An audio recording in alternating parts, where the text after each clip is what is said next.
Welcome to Much Watching Soho podcast, where we bridge the gap between English-speaking and non-English-speaking world by sharing inspiring stories of bold career moves, innovative startups, and the mindset shifts that drive success across cultures.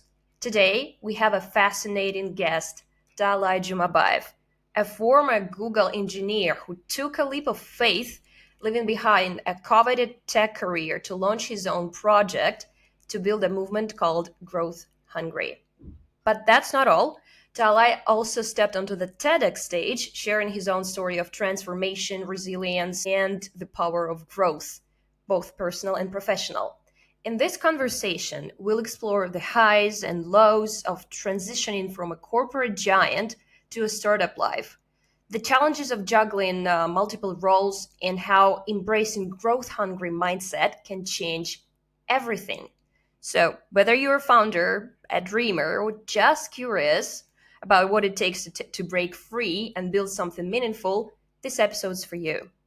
Let's get started. Hey Taalai, so great that you were able to make it today. So, could you please just tell me where you're tuning in from right now? Yeah, I'm tuning in from Austin, Texas. This is where I live. Just like several hours ago, I just came back from a 5-week Euro trip. My God. Yeah. Right. And you call yourself a digital nomad. Could you tell me why you choose this lifestyle? I love people and I usually travel to meet my friends or to meet new people. So I'm not super interested in all the places and like historic stuff and touristic stuff that you can explore.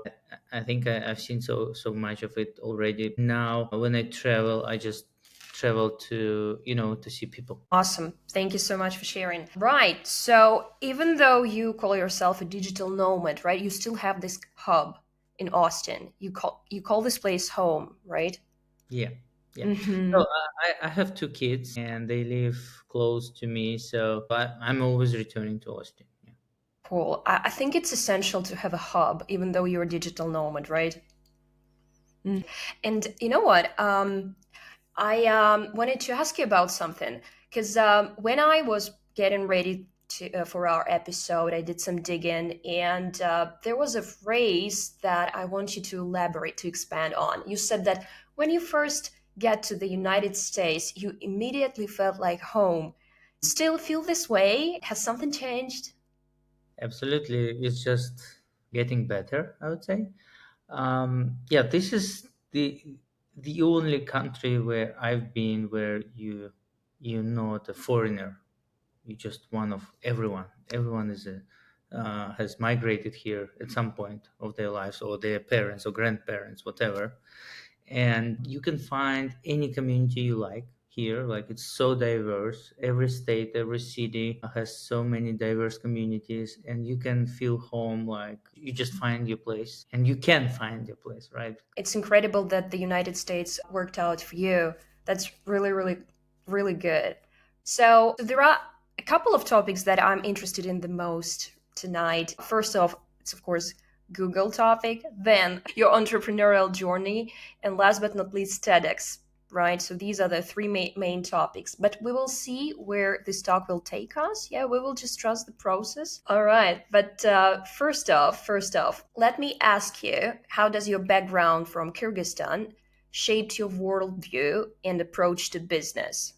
So growing up in a poor country, in an average family where you basically couldn't afford almost anything, it makes you appreciate and be grateful for everything I have now.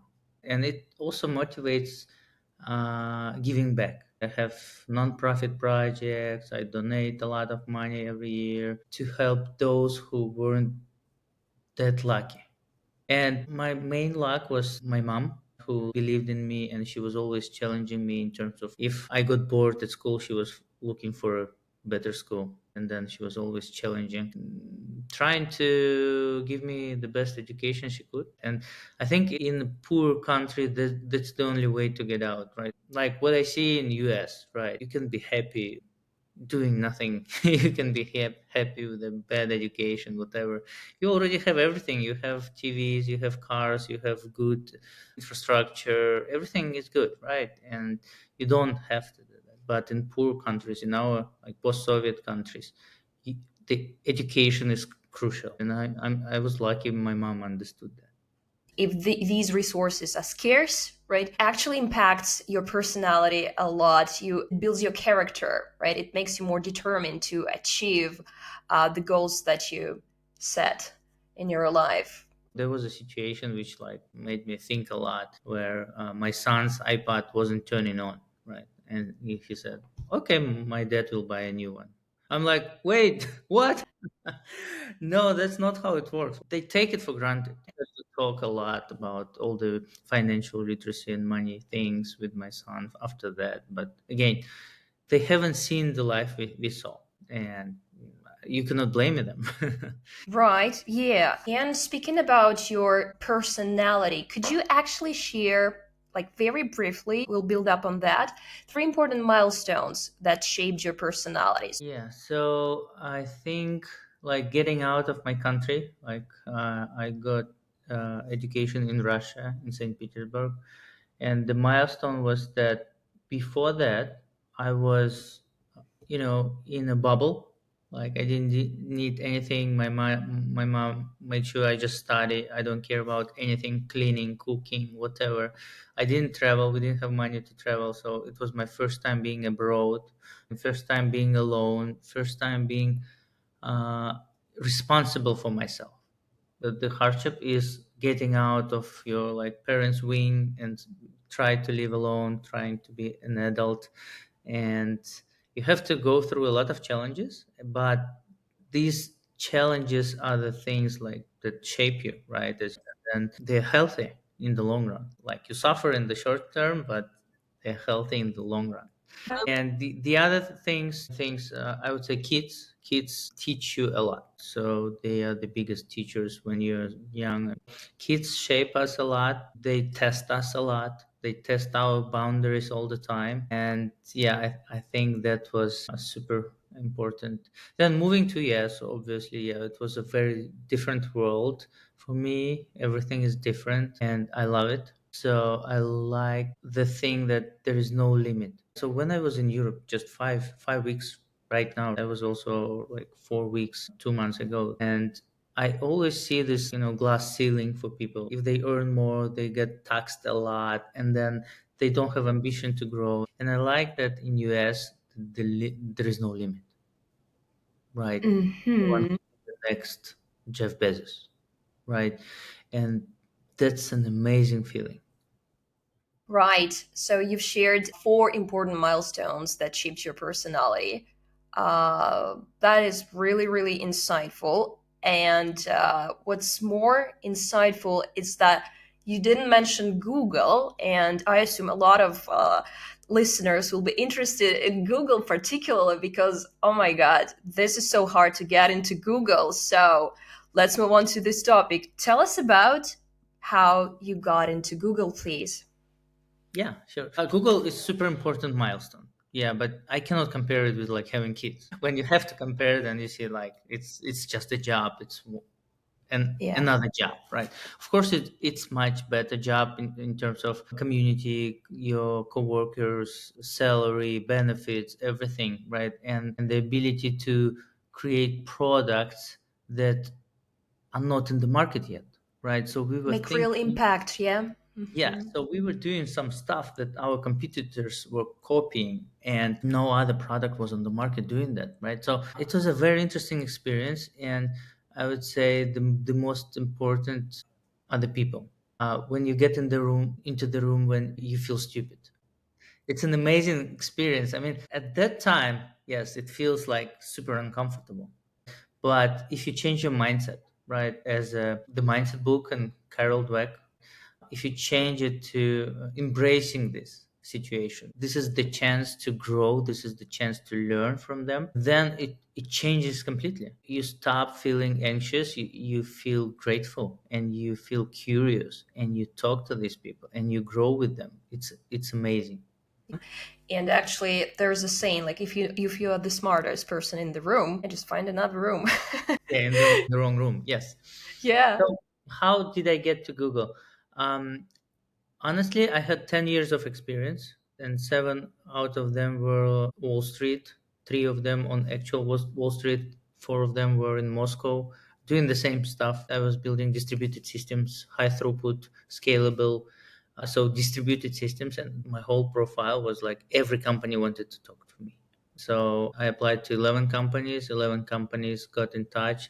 I passed to the on-site to the latest stage and interviews in 11 companies, but then I picked 7 because that was too much. So I picked 7. I went to 7 on-sites and I got 7 offers.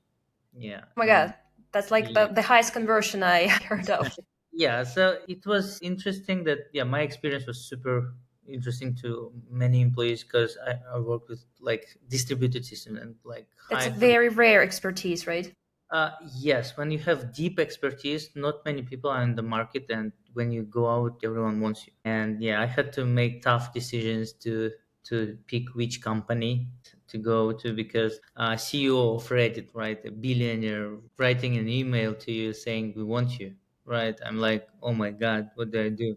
It's a tough choice. Uh, yeah, some VPs of like Coinbase, they were also like having a call with me, and then they wanted me. And one thing that made me choose was, I would say, okay, 2 things. One is that Google has the strongest engineering culture, has very high standards for quality of your code, of what you do. It has to go through a lot of reviews, a lot of best practices, a lot of things that were already like chosen as the best. And you have to ensure that the quality you bring in satisfies this bar. And so yeah, so the other thing is, one of the executives from the company I got an offer, they said it's going to be a great team you joining. It's a new team. We hired a lot of people from Google.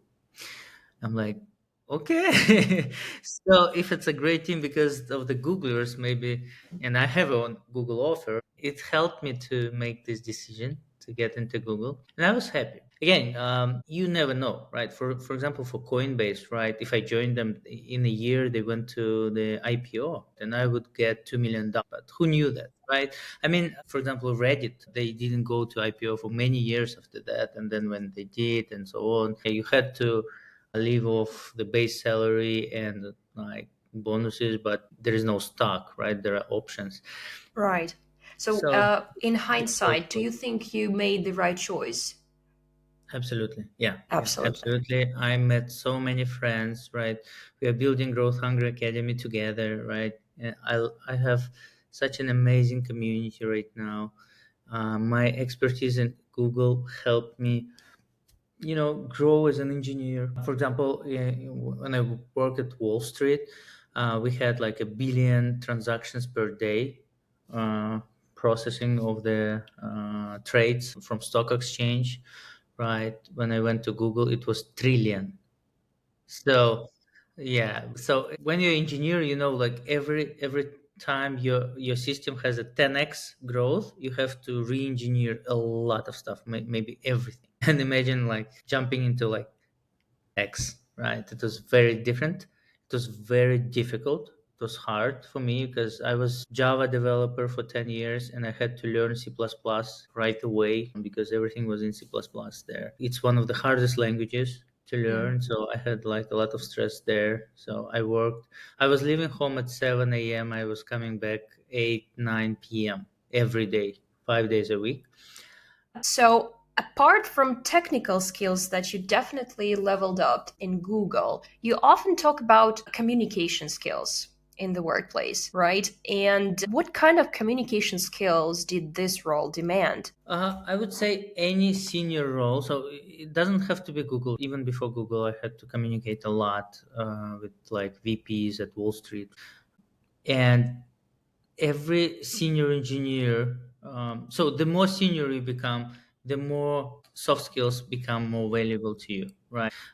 Being a junior, just do your job. You have Write your your code. assignment, just do it. Yeah, write a lot of code. It might be very similar to middle engineers, but when you become senior engineer, the difference between senior engineer and like junior and middle is that you deal with a lot of uncertainty. And when you have a lot of uncertainty, you have to talk, you have to communicate, you have to elaborate, you have to find many ways. You have to negotiate resources, change and shape the product, the timelines to be discussed. There's so many things, and like communication is the key here. Yeah, and I would actually add on that. I think it's not only applicable to the IT industry, like any senior role demands communication skills. And the more senior you become, yeah, the more you climb up this career ladder, the more shaped, right, your soft skills should be. Absolutely. Hmm. Yeah, you don't have to be an IT engineer for that. Like Yeah, whenever you have a absolutely. lot of responsibility, you have to make sure like everyone understands. You have to make sure the priorities, right? Clarify the requirements, talk to your clients, whatever, right? A lot of communication. Yeah, and you've just touched upon an interesting topic. You mentioned some intercultural communication. You said communicate with, with people from different cultures. Could you elaborate on this? What insights about intercultural communication Hmm. could you maybe Yeah. share with us? So yeah, communication has different levels. I guess when you're in an international company, you have culture differences. Exactly. And for example, when I worked on Wall Street, we had teams in Tokyo, in Hong Kong, in London, in Frankfurt, in New York, and other cities in India. So, and we got to points where there were cultural misunderstandings. For example, with Hong Kong team, we were like, so I was responsible for a project, and I had several guys in Hong Kong, right? And when I was communicating and telling them like the project, what task we need to do, and stuff like that, they were like so agreeable. They were saying yes, okay, everything will be done, okay, okay, everything. And it's like in a week, and then in the 2 weeks, like things are not moving. And we're like, what's happening?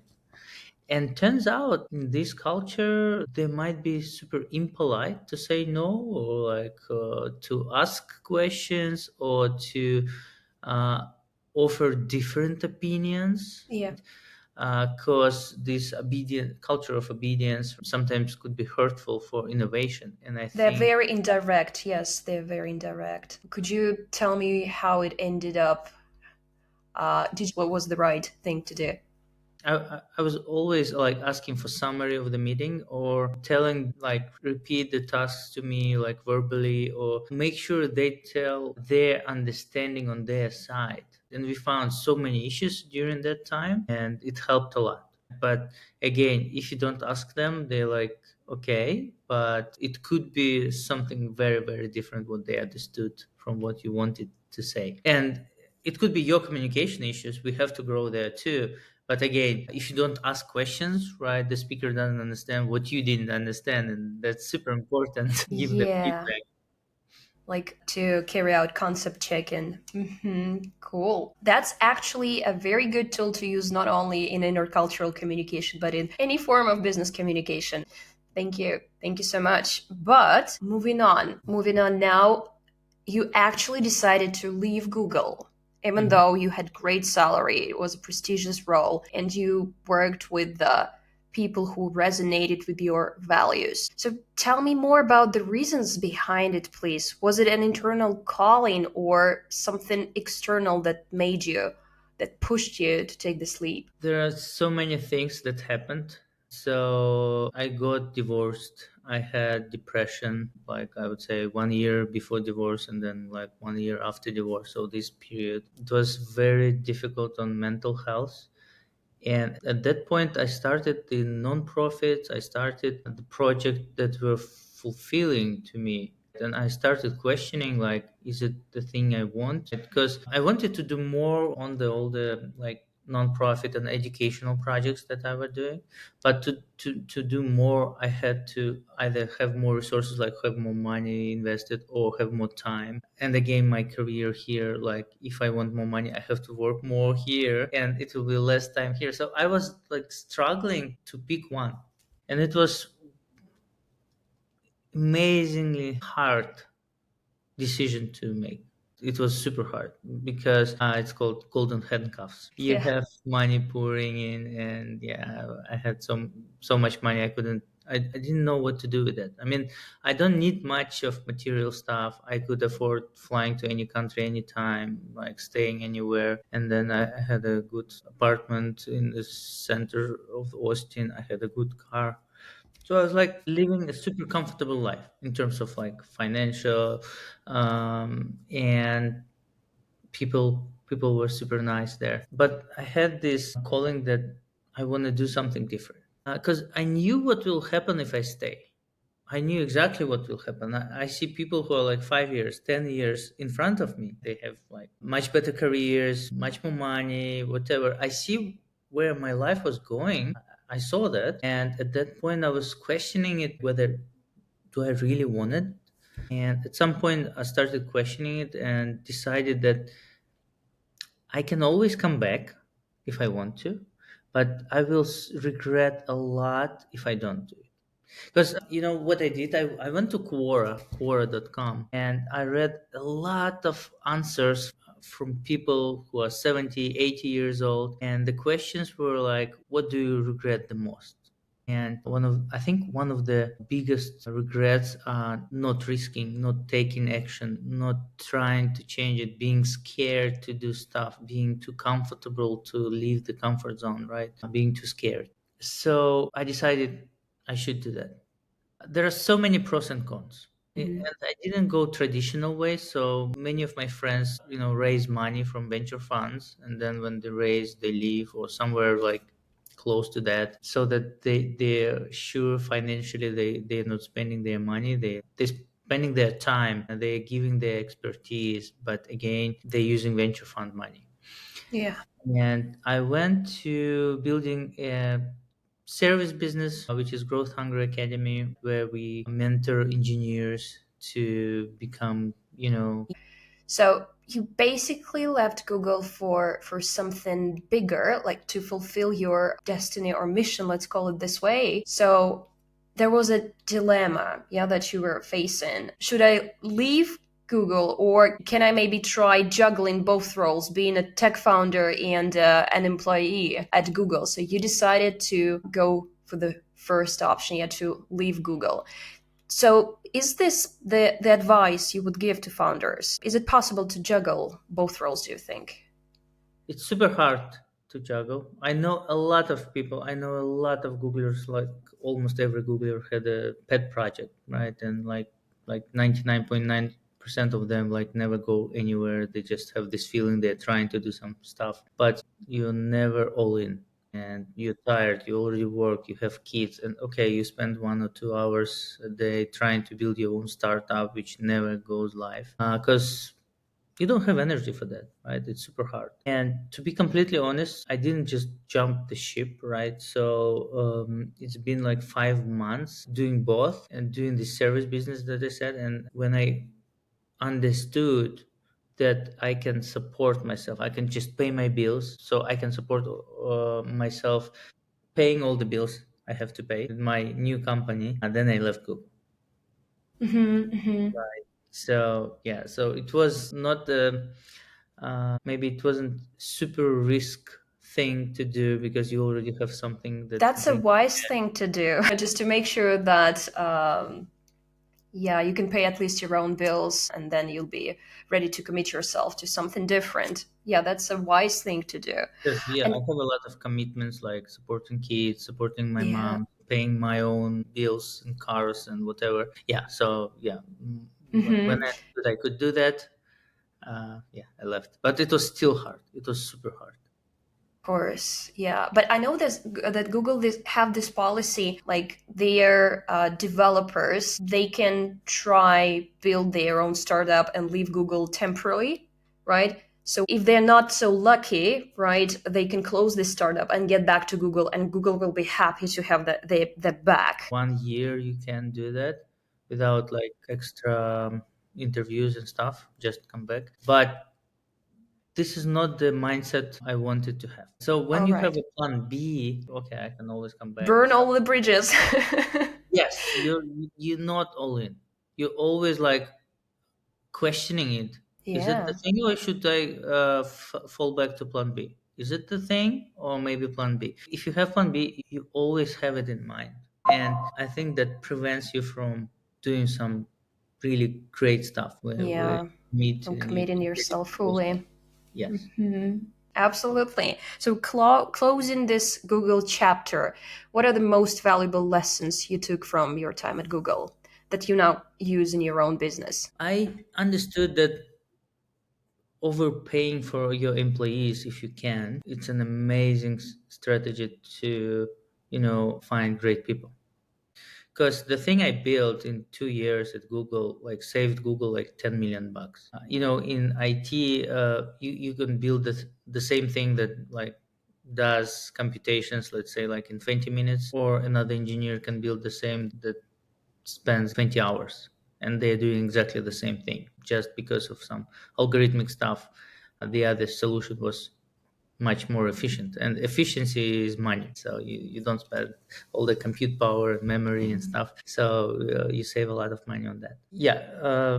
This is interesting. Also, engineer driven culture, I would say this was super interesting. For example, on Wall Street, when there was a big project being released, everyone gets an email, congratulations, here's the VP who led the project here, business partners here, all the traders, everything. And in the end, you have, oh, yeah, and here are the lead engineers, like three of them, even though there was a team of like 50 people developing this stuff.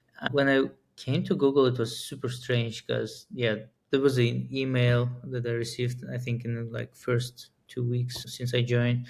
There was email, congratulations on a big launch. And it was the same list, but it was inverted. The first were the engineers, everyone involved, then front end engineers, everyone involved, UX and product, and the very end were like VPs who were in charge and stuff. So Uh, Engineers this, first. yes, mindset, the culture, engineer driven companies, I believe that engineers make the great products because they have creativity, they have freedom to think about, what can I do else, right? Whereas when you just commodity to a business, this is our IT department, it builds what we ask. Okay, so don't step left, step right, just do what we ask and stuff like that. It might leave you with no big motivation to, Yeah, to be I creative. think I think they call it the culture of ownership, right? Like you are responsible for your own part of the product, and you do the best you can to develop it. Cool. Thank you. Thank you so much for sharing. So, is there anything else that you took from Google, or will that be it? I like this openness culture. I visited, I think, like 15 cities where there are Google offices. I was just flying there, and every Google office is unique. It's like a Disneyland, Every floor, every building is different, the design, everything. So it was super interesting to go to different offices to meet people. Everyone is open minded, everyone is like welcoming. I could go to lunch to any city and get to any Google office, and just during lunchtime just talk to different people. We never met each other and was like talking. I loved it. And you bringing in this vibe into your own startup, Growth Hungry. Not everything, because when your company has $100 billion, right, it doesn't have to move super fast. Maybe it has to because of AI right now, but it wasn't. There were thousand, I think, managers of different types of managers when I was there, out of 200K people. So I think a lot of hierarchy there due to all this management stuff. They are laying off many managers, I think, and this is like ongoing process.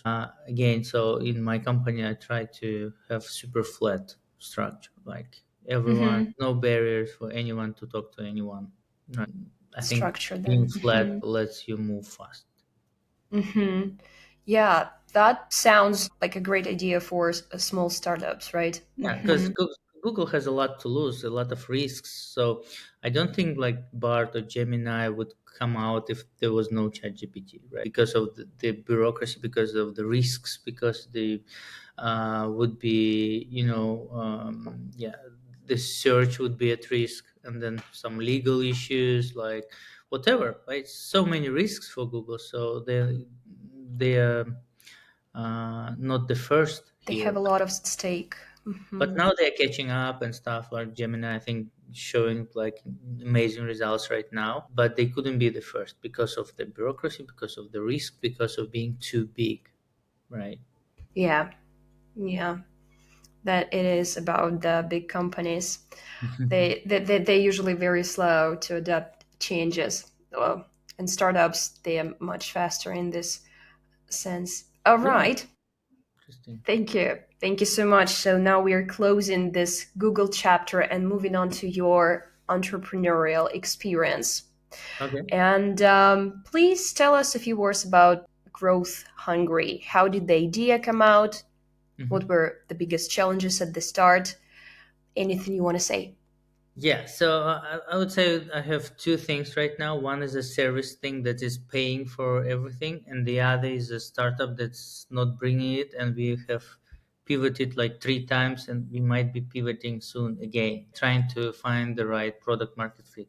And Yeah. during all this time, we have Growth Hungry Academy, which is sort of master's degree for engineers, but it's not accredited as a master's degree, but it's a 1 year program where it's super tough program. A mentor, 100% of mentors are Google engineers. So we take IT engineers and we make them much better engineers. So this is the Growth Hungry Academy. And during this whole time, we are developing EdTech. So we are in education. I strongly believe that education is the key for everything. And I want to change the education because with all the AI stuff, with all the like changes in our life, it's so outdated. Like the whole education is so outdated. And one other thing is, it seems like for everything we have an answer. We have a huge chat GPT which knows everything. For example, everything like humanity knows, it knows in some way. It can hallucinate, of course, but again, most things it does super good. And but somehow people are not changing the way they learn, I would say. Early adopters are doing so. They make sure ChatGPT is acting as a mentor, as a recruiter, as an interviewer, and they prepare for some mocks and for real interviews.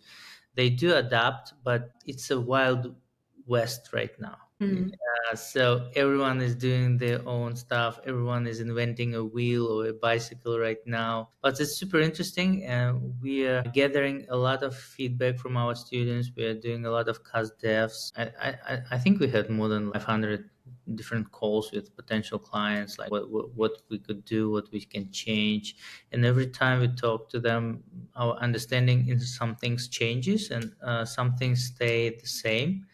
So we are exploring different options and trying different hypotheses, Yeah. right? For now, our vision is to create a personalized education, right? So what we noticed is that some people can learn much faster than the others. And when we place them into groups, the fast guys are bored, the slow guys are anxious because they have this imposter syndrome. Oh, this guy understood everything and I had to spend 3 more hours extra, or maybe I'm not good enough, maybe I shouldn't do that, and stuff like that. So everyone has different background, different skill set, and different pace of learning. So I think we are at the stage where AI can do real personalized learning. We know what a person needs to learn, and the most effective way to learn it would be constructed based on their skill set, their current point A, where they are. So, yeah, you've mentioned that modern education is outdated mostly, right? So, you're saying that at Growth Hungry, you're exploiting some new methods based on AI. Yeah, yeah. For now, we're doing everything manually. We have real mentors, real Googlers who are doing that. We also understood that if you want to go long and studying for a year or so, mental support is a must. With all Yeah. the mental health issues, people can study for 2 weeks, for 1 month, but if you want them to go for a year, you have to make sure they have a lot of mental support and community support. So community, I think, is also part of mental support. One-on-one mentorships, some group mentorships, and community. All these like help with all the mental load that we receive every day. We are just bombarded with all the news, with everything happening, with the anxiety is growing. I think it's now is the usage of antidepressant pills highest ever, and it's growing nonstop, maybe exponentially. So yeah, I think mental support is number one priority. And for AI, we're still exploring how to edit effectively so that you don't, discredit it. Because if a real person is in front of you, yes, you do commit, you talk. But if AI is in front of you, you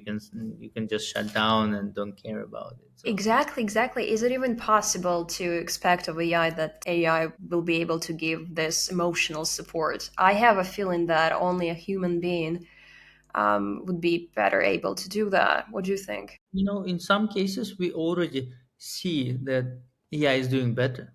So for some therapy, so we had a mentee who said, I talked to ChatGPT, I cried for 2 hours and it made me feel much better. And it was acting as a therapy specialist. Even my kids, right? We had a situation where we didn't know how to explain to a kid, properly explain some stuff, what the boundaries they should have. There was a minor incident when the kid stole a little bit of money. So we didn't know what to do. So we worked with a therapist, a real human therapist, for a month with no result, right? And then we gave up, and then we used ChatGPT, and it helped us in a day. So it knows so much more than one human being. So it can relate, it can find relevant stuff.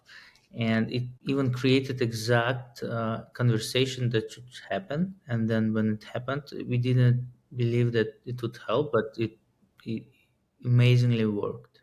So I think we are at the stage where we can say AI will definitely doing some of it. Like I think we still need people, but in many cases it could definitely work. Right. Yeah. Actually, this idea of AI being better than human in many, many spheres, that sounds exciting and at the same time alarming. So both exciting and Scary, alarming. right? Yeah, it is scary. Like we're all losing our jobs at least. Yeah. And So where do you think it will get us in the future? there is a amazing report. I don't remember who, but I think a lot of scientists did that, AI 2027, which are basically saying that we only have 2 years left. So, and all the jobs, so there will be a top jobs where you tell AI what to do, but they will be a minority, and the majority would be doing what AI is telling them to do. So AI will be super efficient. AI agents will be doing a lot of jobs, and people will be doing things that AI is not good at. So it will reverse the situation. It says that we are perfect, like manipulators. We can move stuff around. We have perfect fingers, hands, and stuff. Like there are not enough robots for that. We are very good at it. So AI will be telling, okay, get this package, move it there. It will be effective. It will give your business a lot of money. Oh my God, and we'll be back to manual labor again. Yes, Oh yes. my God, that's an interesting This take. is crazy, right? And this is sad and it's scary. Everything is changing. I don't know. So uh, I think we should still be people, human beings, right? And we have each other, we have communities. That's why I always try to meet people right now. I think we are the loneliest generation of all the time of Right. civilization, right? Yeah. And it's a big problem. And And you know I what? You don't know have this what? problem because I fly, but Yeah.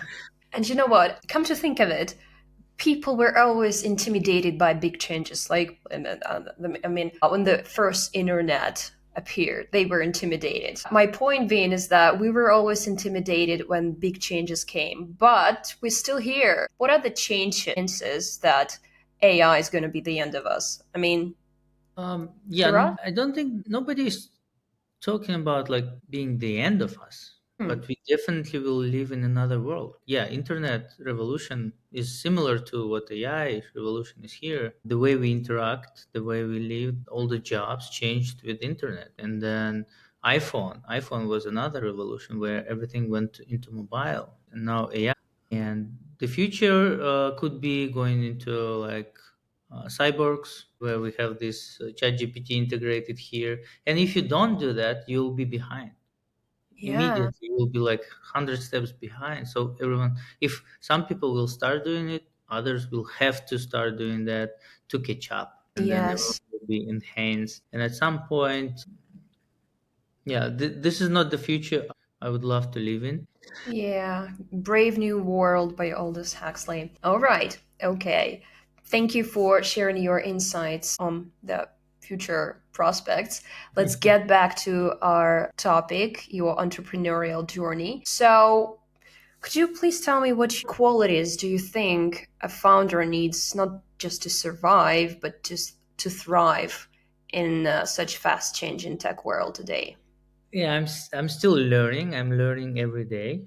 So it's a very different skill set that you need, right? And it's much harder than to be just to work for somebody else, right? So I work like three times more in terms of hours, maybe like almost 24/7 you work. Then you did at Google, right? Yes, and Okay. then being a business owner is always you have the whole responsibility on you. You're the final responsible for everything. If your team fails, it's you who will be having sleepless nights, and the team still gets the salary. So this is the reverse thing that's happening. And It's a yeah, lot of resilience then, I think. A lot of yeah, resilience. definitely is an amazing experience because you have to grow, and you have to grow like nonstop, and at a super, fast pace. And also you have to wear many hats. I had to learn marketing, sales, structure the processes. Somewhere I'm doing all the like content creation, like storytelling, whatever, pictures, video taking, production, video editing, copywriting, whatever. You do everything you have to do. And I guess that's the difference. You I have like feel a you. big Yeah.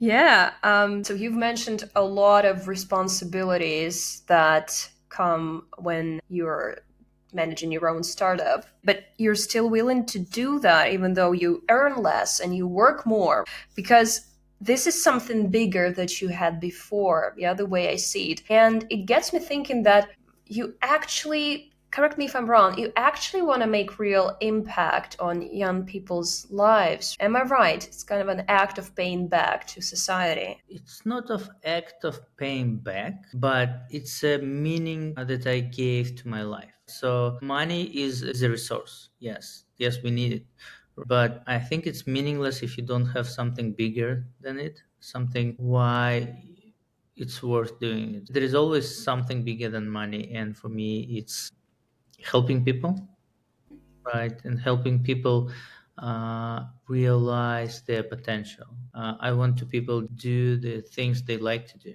and things that fulfill them and make them happy. It still sounds like you're paying back to society to me. And I mean, when I was preparing for our episode, as I was saying, I did some digging, and there were some people mentioning that you did for Kyrgyzstan more than the mayor. So,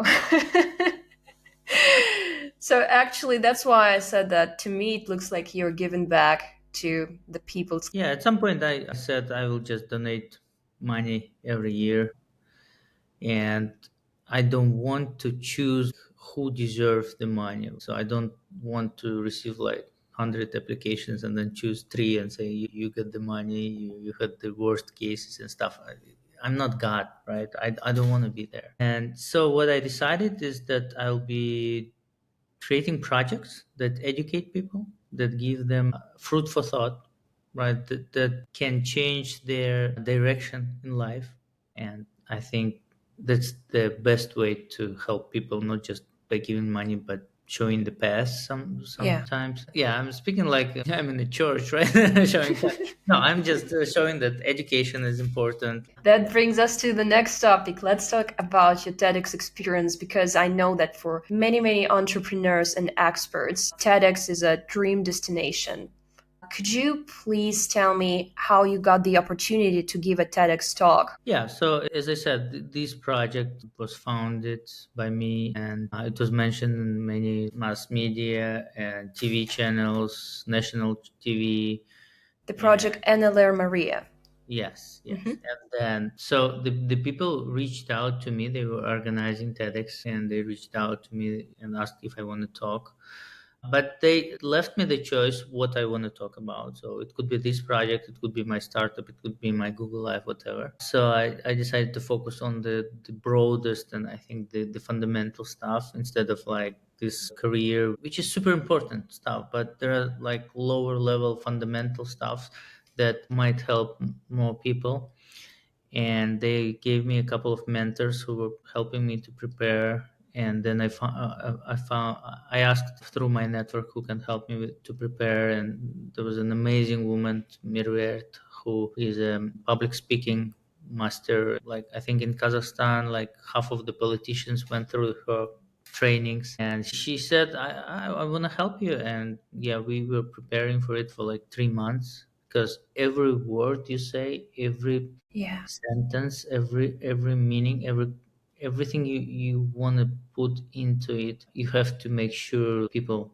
get it, people understand it. And the audience was amazing. So I think they had like poor video quality at that time. Something happened, I don't care. But being there, people who come to these TEDx events are so good. They're open, they're growing, they're growth hungry, they want to change world. So yeah, it was inspiring. Yeah, absolutely. I watched this talk, I loved it. And speaking of the preparation for this TEDx event, how long did it take you to craft your talk and to prepare for the event? Because I myself also prepared speakers for TEDx. And in my unfortunate experience, a lot of guys who come to me, they have to pack it in like 7 days if we're lucky. Some guys came to me when they just have 3 days till the event left, and that is crazy. So I want to hear your side of the story. How much time did you have? Yeah, so as I said, it's been like 3 months. Of course, it wasn't like actual 3 months, because I had work, I had many things to do. But when you have 3 months on the back of your head, you're still thinking about it, you're polishing it. And we rewrote it many times. So we had like something like weekly meetings or bi-weekly meetings at some point, and then weekly, and then we met in person. And I think a week before TEDx, we rewrote everything. And you still have time, you can go deeper, and you still have time, you can question everything. Yeah, we didn't use any ChatGPT or stuff. There wasn't any that we could use. I assume nowadays people can just, speed up the process if they want to. Doubt it. But it might not be that real. It might be all like templated and stuff, right? Easy words and stuff. But I don't know.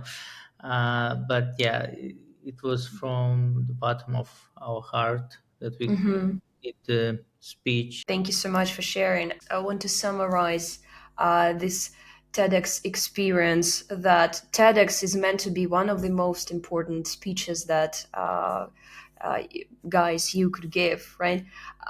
And Taalai example, as he has given a great talk, yeah, it just illustrates that you should spend at least 3 months on it. Please just don't leave it till the nick of time. I just had a case when we had to pack up all the preparation in 3 days. Can you imagine that? 3 days. And it was in English. In English. That was crazy. Okay. So thank you. Thank you so much for sharing your experience.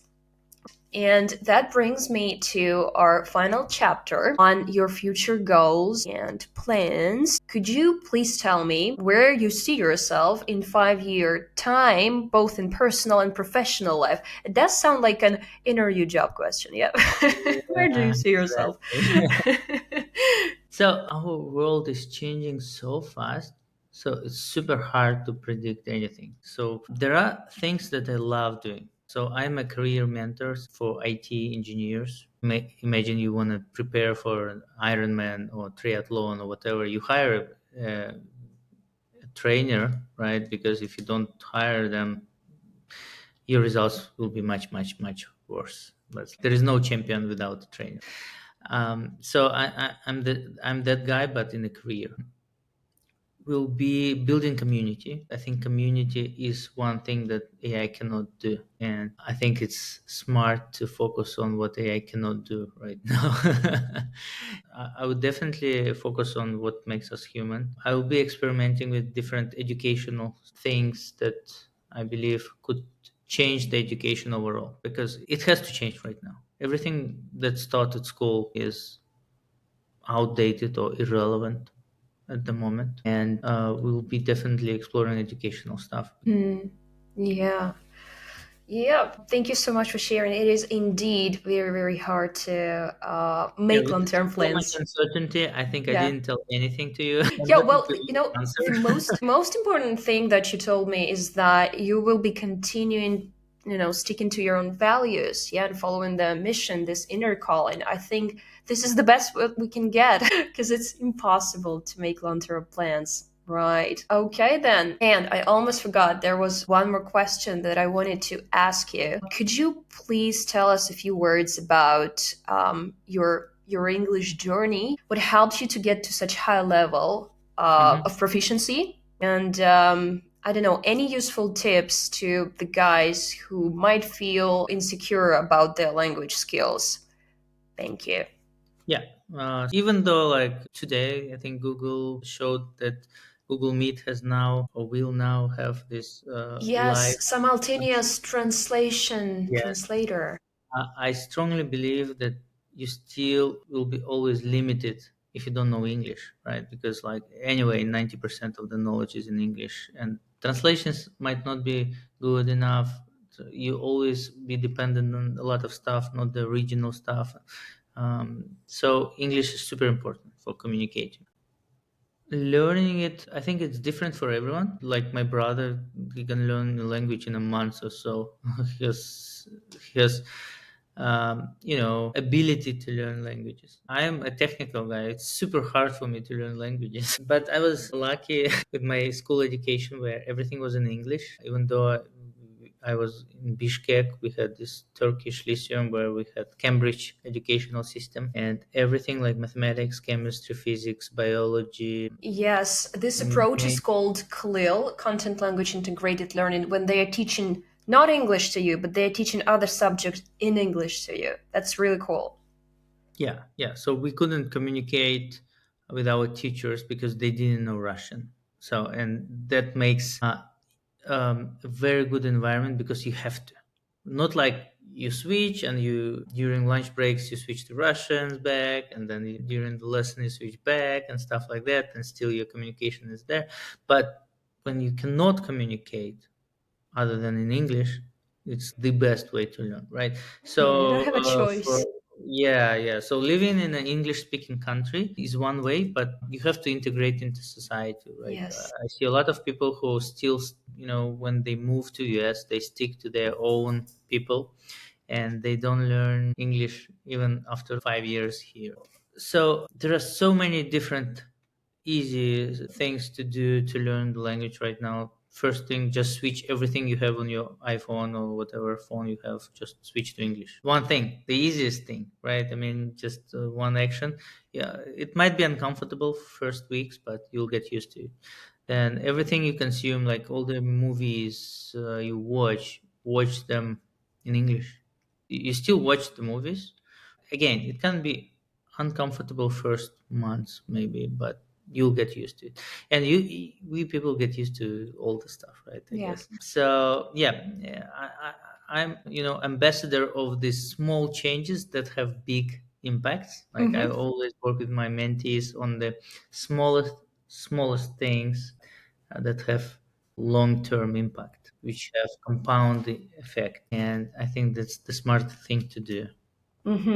Yeah, I've also add on that. Since I have vested interest in this matter, like we teach international teams, we teach them business English and public speaking in English and stuff. And I just wanted to comment on the idea that you said that even with that function that Google introduced, like simultaneous AI translation in meetings, that sounds awesome. That sounds cool.